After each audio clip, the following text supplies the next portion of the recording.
မေတို့ရဲ့ကုံကအခုဆိုလို့ရှိရင်15ဘက်ကိုရောက်ရှိနေပြီဖြစ်တဲ့အတွက်ကြောင့်မလို့ဒီကာလမှာမမေတို့ရဲ့ကလေးလေးရဲ့ဖွံ့ဖြိုးတိုးတက်မှုမမေတို့ခံစားရတဲ့ကိုယ်ဆောင်လက္ခဏာလေးတွေအပြင်ကိုမျိုးရိုးဗီဇဆိုင်ရာစစ်ဆေးမှုဘာတွေလုပ်လို့ရလဲဆိုတာတွေကိုဒီဗီဒီယိုလေးကနေပြပြပေးသွားမှာဖြစ်ပါတယ်ရှင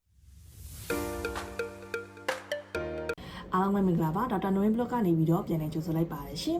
အခုမမေတို့ရဲ့ကိုဝန်က15ဘက်တည်းရောက်နေပြီဖြစ်တဲ့အတွက်ကြောင့်မလို့ကိုဝန်4လလောက်ရှိနေပြီဖြစ်တဲ့ပြင်ကိုမမေတို့ကလေးလေးမွေးဖွားဖို့အတွက်25ဘက်ပဲလိုပါတော့တယ်အဲ့တော့မမေတို့ရဲ့ကိုဝန်ကဒုတိယကိုဝန်ဆောင်3လဘက်second trimester တွေကိုရောက်ရှိနေပြီဖြစ်တဲ့အတွက်ကြောင့်မလို့ဆရာဝန်ညွှန်ကြားချက်မရှိလို့ရှိရင်တော့တလားတစ်ခါဆရာဝန်နဲ့ကိုဝန်ဆောက်ရှောက်မှုယူရပါလိမ့်မယ်အခုဆိုရင်တော့မမေရဲ့ကလေးလေးက4လက်မခန့်အရွယ်စားရှည်လျားပြီးတော့1.5အောင်စလောက်အလေးချိန်ရှိနေပြီဖြစ်တဲ့ညင်နယ်အောင်ပြောရမယ်ဆိုလို့ရှိရင်တော့ထောပတ်တီတစ်လုံးအရွယ်စားလောက်ရှိနေပြီဖြစ်ပါတယ်။ကလေးလေးကအခုချိန်မှာဆိုလို့ရှိရင်သင်းငယ်သေးတဲ့အတွက်ကြောင့်မလို့အရေပြားကပပလေးမြင်ရလိမ့်မယ်။အဲ့ဒါအပြင်ကိုကလေးလေးရဲ့အယိုးတွေကစတင်ပြီးတော့တန်မာလာပြီဖြစ်တဲ့အတွက်ကြောင့်မလို့ဓာတ်မှန်ရကြည့်မယ်ဆိုလို့ရှိရင်အယိုးတွေကိုဖောက်ထွင်းမြင်ရမှာဖြစ်ပါတယ်။ဒီဘက်မှာတော့ကလေးလေးရဲ့မျက်ခုံးနဲ့ဥယျာဉ်ပြားကနေပြီးတော့သပင်မွေးလေးတွေအမွှေးမြင်လေးတွေစပြီးတော့ပပေါက်နေပြီဖြစ်ပါတယ်။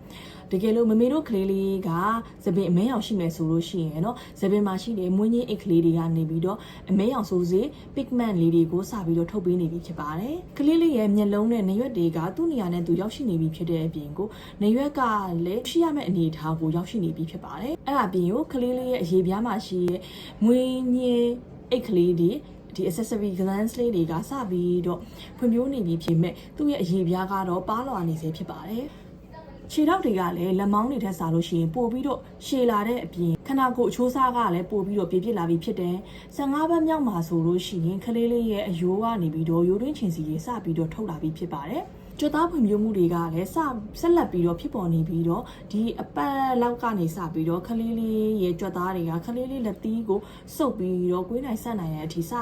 က်လက်ပြီးတော့ဖွံ့ဖြိုးတိုးတက်နေမှာဖြစ်ပါတယ်မိတို့ကလေးလေးအစုပ်တွေကတော့ဒီဖွံ့ဖြိုးတိုးတက်မှုမပြီးဆုံးသေးပေမဲ့ဒီကာလမှာကလေးလေးကအသက်ရှူသွင်းရှူထုံလေ့ကျင့်ခန်းလေးတွေကိုစပြီးတော့လှုပ်ဆောင်နေတဲ့ပုံသဏ္ဍာန်လေးဖြစ်လိမ့်မယ်ဒီလိုမျိုးသူစပြီးတော့လှုပ်ဆောင်နေတာကကိုဝန်ဆောင်ကာလတောက်လျှောက်လုံးလုပ်ပြီးတော့ကိုဝန်ဆောင်ပြီးတဲ့အထိကိုသူဆက်ပြီးတော့ဒီလေ့ကျင့်ခန်းလေးတွေလုပ်နေမှာဖြစ်ပါတယ်အခုမိခင်မှာရှိတဲ့ခက်ခဏလေးတွေကိုစပြီးပြပေးမယ်ဒီကာလမှာမမေတို့ရဲ့ဘိုက်ကဆိုလို့ရှိရင်စပြီးတော့ဆူထွက်တဲ့အောင်ဖြစ်နေလိမ့်မယ်တအူးကိုနေမှာဆိုလို့ရှိရင်တော့တိတ်မတိတာပဲမဲ့အရင်ကခလေးမွေးဘူးတယ်ဆိုလို့ရှိရင်တော့ဘိုက်ကတိတိတတာဆူထွက်လာတာမျိုးကိုတတိထားမိနေပါလိမ့်မယ်အဲ့ဒါပြင်နှာခေါင်းသွေးရှန်တာပေါ့နော်ကိုဝန်ဆောင်မိခင်9ယောက်မှာ1ယောက်လောက်ကတော့နှာခေါင်းသွေးရှန်တာကိုခံစားရပါလိမ့်မယ်ဘာဖြစ်လဲဆိုလို့ရှိရင်ကိုဝန်ဆောင်ကာလမှာဒီခန္ဓာကိုယ်တွင်းသွေးဆက်ပတ်မှုများလာတဲ့အတွက်ကြောင့်မလို့နှာခေါင်းထဲမှာရှိတဲ့သွေးကြောလေးတွေကပိုပြီးကျေလာတဲ့အတွက်ကြောင့်မလို့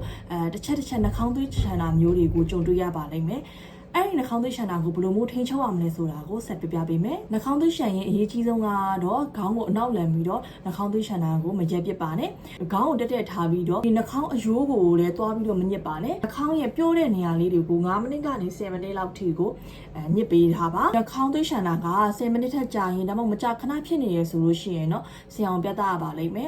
်ပြီးလို့ရှိရင်နှာခေါင်းဆူဆွနေစေဖို့အတွက်ဒီ nasal spray ပေါ့နော်ဒီ saline spray လေးတွေကိုအသုံးပြုလို့ရပါတယ်ဒီနှာခေါင်းသွေးရှန်တာအပြင်တခြားဘယ်နေရာတွေမှာသွေးထွက်နိုင်လဲဆိုလို့ရှိရင်သဖုံးတွေမှာလည်းသွေးထွက်နိုင်တယ်အဲ့တော့သဖုံးနာတာတွေသဖုံးသွေးထွက်တာတွေဖြစ်တယ်ဆိုလို့ရှိရင်လည်းဆရာဝန်နဲ့ပြသဖို့မမေ့ပါနဲ့အဲ့တော့ဒီကြားထဲမှာမေမေတို့ရဲ့သွားချက်မရေးကိုလည်းပို့ပြီးတော့ view site တက်ပါတယ်သွားပုံမှန်တိုက်တာတွေသွားချက်ထိုးတာမျိုးတွေလုပ်လို့ရပါတယ်ဒီနှာခေါင်းသွေးရှန်တာတွေဒီသဖုံးသွေးယူတာတွေကကြတော့ကိုယ်ဝန်ဆောင်ဟော်မုန်းတစ်ခုဖြစ်တဲ့ progesterone ဟော်မုန်းကြောင့်ဖြစ်တဲ့အတွက်ကြောင့်မလို့အရင်စိုးရင်စရာတော့မရှိပါဘူးနောက်တစ်ခုကတော့ဒီရင်ပူတာတွေကဒီ15ဘက်မှာလည်းဆက်ပြီးတော့ဖြစ်နေနိုင်ပါသေးတယ်အရင်ဗီဒီယိုတွေကပြောထားတဲ့အတိုင်းမမေတို့အတောက်ကိုနည်းနည်းခဏဒီစားဖို့ရရေမများတောက်ဖို့ရအတွက်လိုအပ်ပါတယ်မျိုးဗီဇဆိုင်ရာစစ်ဆေးမှုတွေအနေနဲ့ကတော့ဒီကာလအတွင်းမှာမျိုးဗီဇဆိုင်ရာစစ်ဆေးမှုကိုဒုတိယ3လပတ်မှာလုပ်လို့ရတဲ့စစ်ဆေးမှုလေးတွေရှိပါတယ်ဒါပေမဲ့ဒီစစ်ဆေးမှုကအန္တရာယ်များတဲ့နေရာမှာတစ်ယောက်ကကိုယ်ဝန်ပြတ်ကျနိုင်ခြေရှိတဲ့အတွက်ကြောင့်မလို့ဆရာဝန်တွေ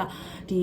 risk အရန်များတဲ့မိခင်တွေကိုပဲညွှန်ပါလိမ့်မယ် tip of the week အနေနဲ့မိမိတို့ရဲ့ကလေးလေးရဲ့အယိုးတွေကဒီကာလမှာစပြီးတော့ဖွံ့ဖြိုးနေပြီဖြစ်တဲ့အတွက်ကြောင့်မလို့မိမိတို့အနေနဲ့လေကလေးလေးရဲ့အယိုး စစ်တွေတန်မာဖို့အတွက်ကယ်လ်ဆီယမ်ပါတဲ့အစားအစာတွေကိုပို့ပြီးတော့စားသင့်ပါတယ်။ဘာတွေလဲဆိုလို့ရှိရင်နိုးနဲ့နိုးထွက်ပစ္စည်းတွေအဆေးရောင်ပါတဲ့အသီးအနှံတွေပဲတွေဒင်းချင်းတွေအဲ့လိုမျိုးလေးတွေကိုပို့ပြီးတော့စားသုံးပေးပါ။အားလုံးပဲမမေတို့ကျမပြောခဲ့တဲ့အချက်လက်တွေကမမေတို့တော့အသုံးဝင်နေဆိုလို့ရှိရင်တော့ကျမရဲ့ channel လေးကို like and subscribe လုပ်ခဲ့လို့ရပါတယ်ရှင်။အားလုံးပဲမေးစရာမေးခွန်းများရှိတယ်ဆိုလို့ရှိရင်အောက်က comment box မှာဖြစ်ဖြစ်ကျမရဲ့ message မှာဖြစ်မေးခွန်းလေးတွေချန်ထားလို့ရပါတယ်။ကျမတောက်ကြစနေတနင်္ဂနွေည9:00 နာရီနောက်ပိုင်း